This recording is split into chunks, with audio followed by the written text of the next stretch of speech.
All around the country, demonstrators gathered outside of the state capitol buildings as well as city halls as part of the 50-51 movement. That is 50 protests, 50 states, one movement. CNN New Yorker went to one here in Cleveland this evening and has more.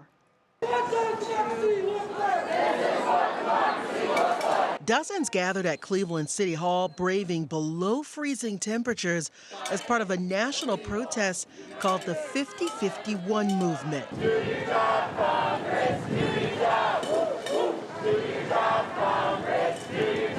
Many of the demonstrators told me they learned about the event on social media and came here to support the cause. This was just one of several organized protests all around the country. I'm here because I'm protesting the coup that's happening in our country right now with an unelected billionaire who's trying to get things shut down so they'll stop investigating for all of his crimes. And I just can't even believe it's happening. So I had to come here. This might be President's Day, but that's not my president. A sentiment echoed throughout. Hey, hey, ho, ho!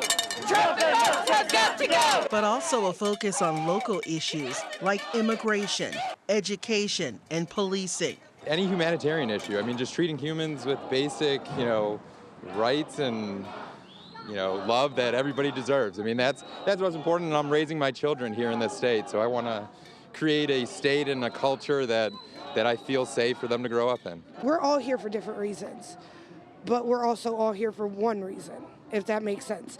So we're all here to fight the government and the 1% as a whole. A statement from Cuyahoga GOP chairwoman on the Cleveland protests reads in part, "We will not be silenced by the noise of protesters who oppose progress. Instead, we remain focused on supporting candidates and policies that will keep Ohio and our nation strong."